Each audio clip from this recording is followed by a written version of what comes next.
Top as Duran tries to control it. The offside flag was up. Eder Militao. Set up by Neres.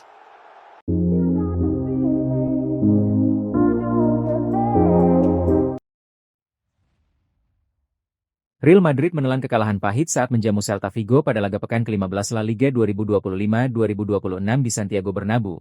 Senin 8 Desember dini hari waktu Indonesia Barat di hadapan pendukungnya sendiri. Los Blancos takluk dengan skor 0-2 dalam laga yang diwarnai 2 kartu merah. Sejak awal pertandingan, Real Madrid tampil dominan dan langsung menekan pertahanan lawan. Sepanjang babak pertama, tuan rumah melepaskan 11 tembakan, sementara Celta Vigo hanya mampu membalas dengan 3 percobaan, meski satu diantaranya tergolong peluang berbahaya. Malapetaka mulai menghampiri Real Madrid pada menit ke-24. Eder Militao mengalami cedera dan harus ditanduk keluar lapangan dengan bantuan tim medis. Real Madrid menelan kekalahan memalukan saat menjamu Celta Vigo pada pekan ke-15 La Liga 2025-2026 di Santiago Bernabeu. Senin 8 November dini hari waktu Indonesia Barat, Los Blancos tumbang dengan skor 0-2 melalui 2 gol yang diborong Wilot Swedberg. Kekalahan ini tidak hanya membuat Madrid pulang tanpa poin, tetapi juga kehilangan beberapa pemain akibat kartu merah dan cedera. Fran Garcia dan Alvaro Carreras harus menyudahi laga lebih cepat setelah diganjar kartu merah. Sementara Eder Militao mengalami cedera hamstring yang tampak sudah mengganggunya sejak awal laga. Hasil ini memperpanjang tren negatif Real Madrid yang kini hanya meraih 2 kemenangan dalam 7 pertandingan terakhir di semua kompetisi. Di klasemen La Liga, pasukan Xabi Alonso tertinggal 4 poin dari Barcelona, tepat saat tekanan publik sedang berada di puncaknya. Napoli sukses meraih kemenangan penting saat menjamu Juventus pada pekan ke-14 Serie A 2025-2026, Senin 8 Desember dini hari waktu Indonesia Barat bermain di Stadion Diego Maradona. Partenope menang dengan skor 2-1, sekaligus memberikan kekalahan perdana bagi Juventus di bawah asuhan Luciano Spalletti. Tuan rumah langsung tampil agresif sejak awal laga. Serangan balik cepat yang dibangun David Neres berbuah manis setelah umpan terukurnya disambar Rasmus Højlund menjadi gol. Sang penyerang asal Denmark mencetak gol pembuka pada menit ke-7 dan membawa Napoli unggul 1-0. Juventus yang tampil tanpa penyerang murni tampak kesulitan menembus lini belakang Napoli. Meski demikian, mereka tetap berupaya merespons tekanan. Pada menit ke-26, Napoli kembali mengancam melalui Giovanni Di Lorenzo, tetapi peluang tersebut masih mampu digagalkan oleh kiper Michele Di Gregorio. Secara statistik, Napoli tampil lebih dominan di babak pertama dengan penguasaan bola mencapai 54%, berbanding 46% milik Juventus. Napoli melepaskan 4 tembakan, 2 diantaranya mengarah ke gawang. Sementara itu, dari 2 peluang yang didapat, Juventus tak satu pun tepat sasaran. Skor 1-0 untuk keunggulan Napoli bertahan hingga turun minum.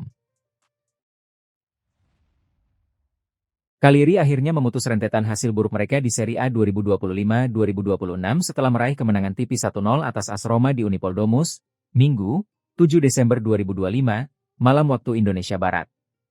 Gol tunggal yang dicetak Gianluca Gaetano pada menit ke-82 menjadi penentu, sekaligus mengakhiri paceklik kemenangan dalam 10 laga terakhir Gli Isolani di Liga.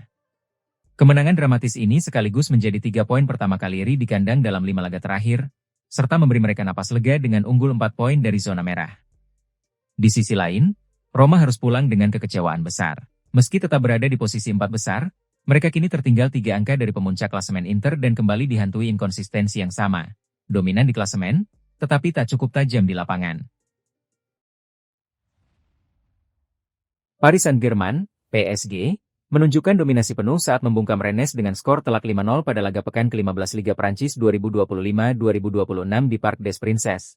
Minggu, 7 Desember 2025, dini hari waktu Indonesia Barat. Vichak Kvaratskhelia menjadi sorotan berkat 2 golnya. Sementara Seny Mayulu mencatat 1 gol dan 1 assist. 2 gol lainnya disumbangkan Ibrahim Mbaye dan Gonçalo Ramos. Kemenangan ini membuat PSG mengumpulkan 33 poin dan terus menempel Lens di puncak klasemen Liga Prancis, yang unggul 1 angka dan masih memiliki 1 pertandingan tunda. Keriuhan tak berhenti di soal menit bermain. Salah secara belak-belakan mengakui bahwa hubungannya dengan Arne Slot kini tidak sehangat awal musim. Ia merasa ada perubahan sikap dari sang manajer yang membuat atmosfer di ruang ganti menjadi kurang nyaman. Padahal, sejak awal kedatangan Slot, Salah sempat menyebut mereka memiliki hubungan kerja yang baik. Menurut Salah, ia tidak mengerti apa penyebab kerenggangan tersebut. Ia merasa selalu bersikap profesional, baik dalam latihan maupun pertandingan. Namun, perubahan pendekatan Slot terhadap dirinya membuatnya mempertanyakan masa depannya di klub. Situasi ini membuatnya merasa ada sesuatu yang disembunyikan dari dirinya. Mentalitas comeback menjadi salah satu identitas kuat Persib Bandung pada musim 2025-2026. Tim Maung Bandung berulang kali bangkit dari situasi tertinggal, bukan hanya di BRI Super League akan tetapi juga level Asia. Kapten Persib, Mark Locke, menyebut kepercayaan diri terhadap kemampuan tim menjadi kunci utama. Ia menilai, keyakinan itulah yang membuat Persib tetap tenang, bahkan saat berada dalam tekanan. Sepanjang musim ini, Persib setidaknya sudah 3 kali memenangkan laga dengan skenario comeback. Sebuah catatan yang menegaskan betapa kuatnya mental juara yang sedang dibangun tim asuhan pelatih Persib.